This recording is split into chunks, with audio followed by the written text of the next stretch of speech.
vibrations à tous. Alors je vais vous parler du concept de temps en non-dualité.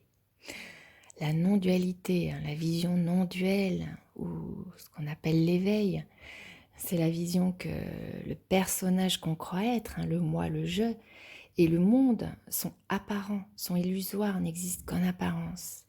Tout est un grand tout, une même énergie, une même source qu'on peut appeler comme on veut. Le sans-nom, la conscience, l'unité, le regard, la création, le soi.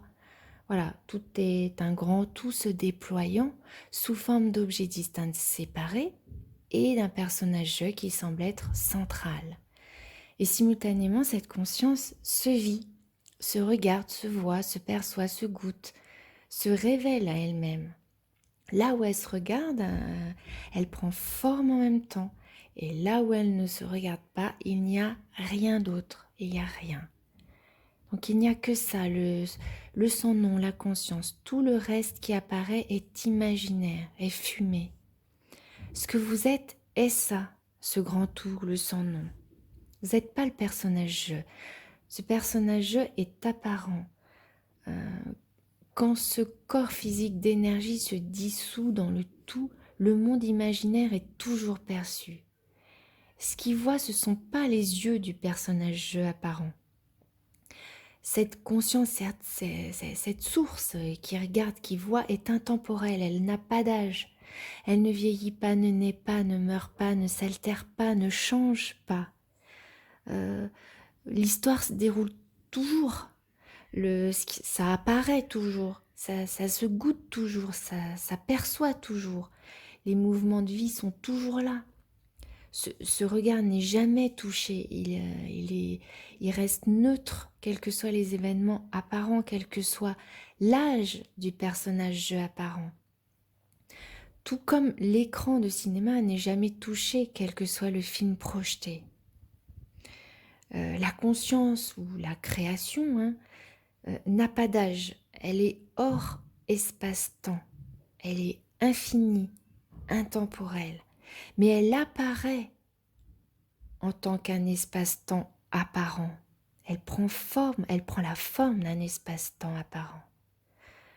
Dans l'histoire apparente, dans le rêve, ça parle de temps, d'hier, d'aujourd'hui, d'il y a 2 heures, etc. Et c'est ça le film, c'est le jeu, c'est le film.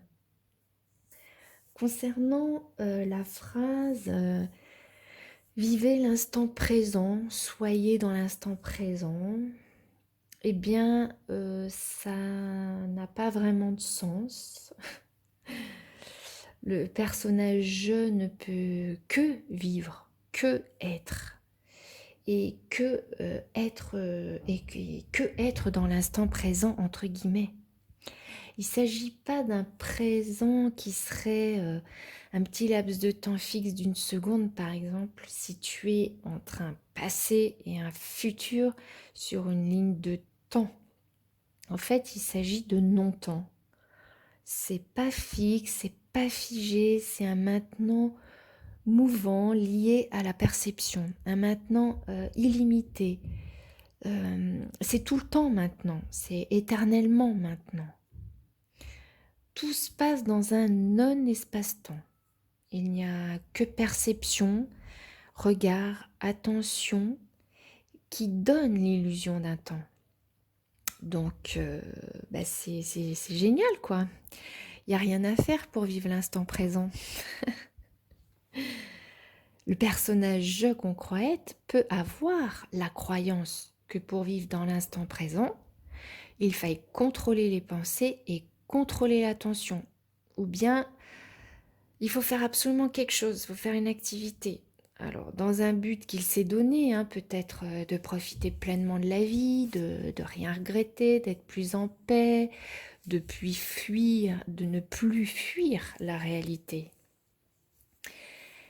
Mais faire 2 choses en même temps ou penser à autre chose, c'est l'impulsion de vie de l'instant.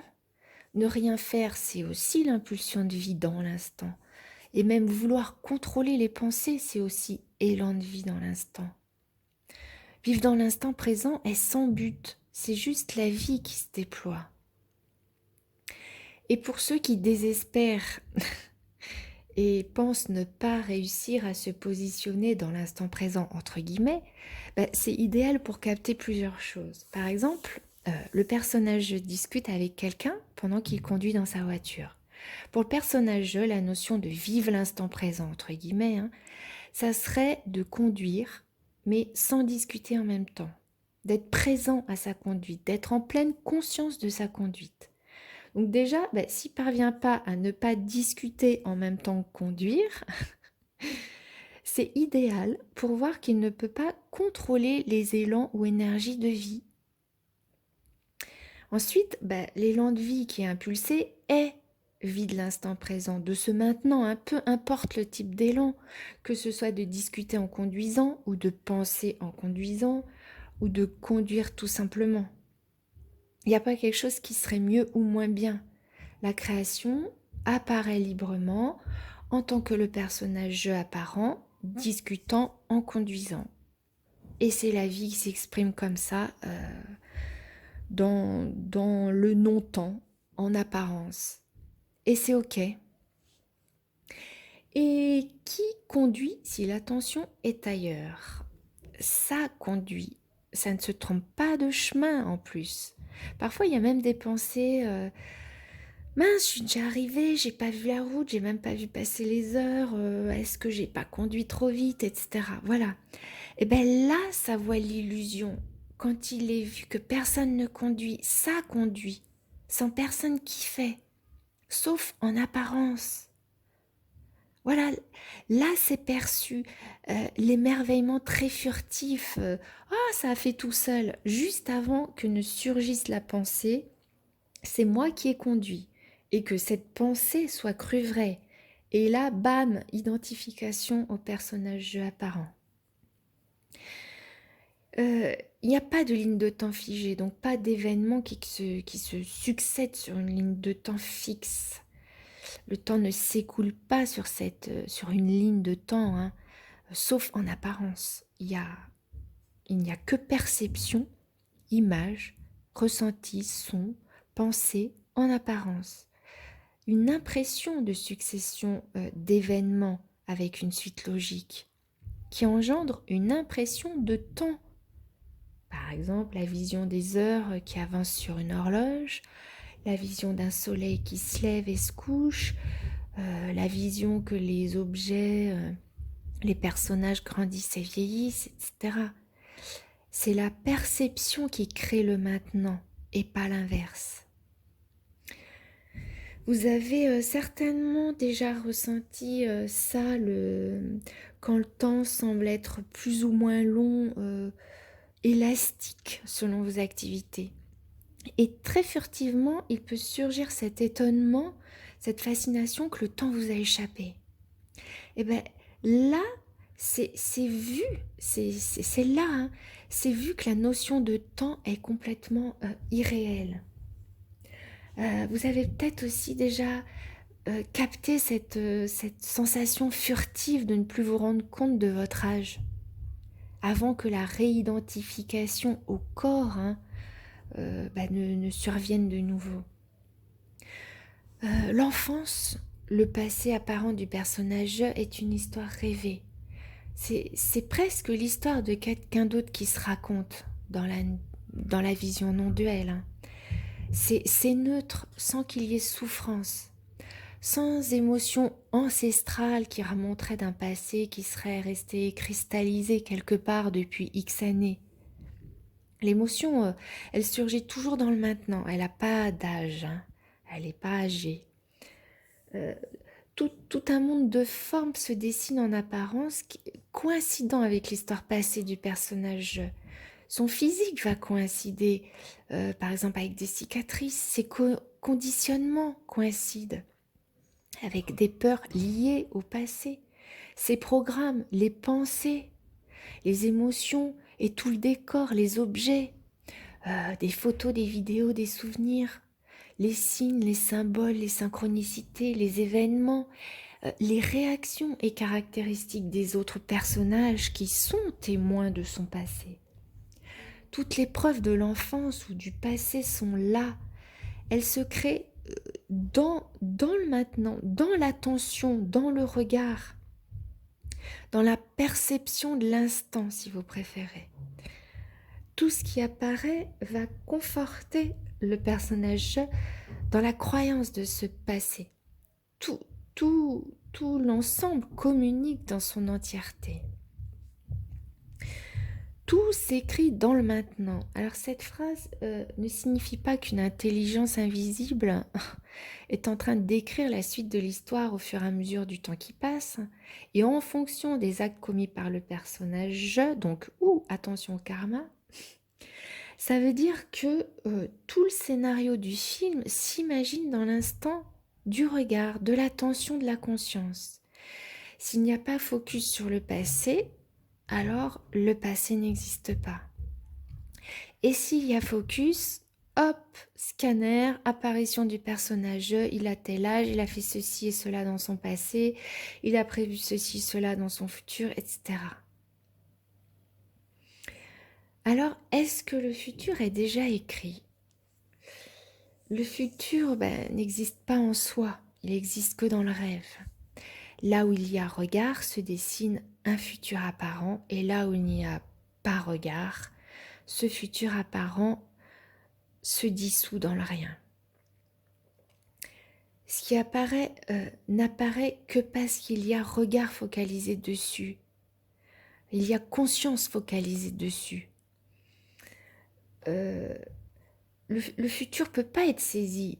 Il est imaginaire, il est mouvant, il est volatile, il est illusoire, il n'est pas gravé quelque part sur une ligne de temps. Tout le scénario s'écrit, mais à chaque maintenant de l'attention. Et donc à chaque clignotement, à chaque nouveau maintenant, il se réécrit. Et parfois le futur qui est prédit va tomber juste, et parfois il ne le sera pas. La création apparaît en tant que tout. L'énergie prend toutes les formes imaginables et infinies. C'est ça l'amour inconditionnel, hein, c'est l'accueil de tout sans condition. Donc, puisque cette création apparaît en tant que tout en apparence, elle apparaît en tant que concept de temps, d'espace, de jugement, de bien, de mal, de justice, de relation de cause à effet, de pouvoir créateur. Et donc par conséquent, de karma, de réincarnation, de vie antérieure, de naissance, de mort.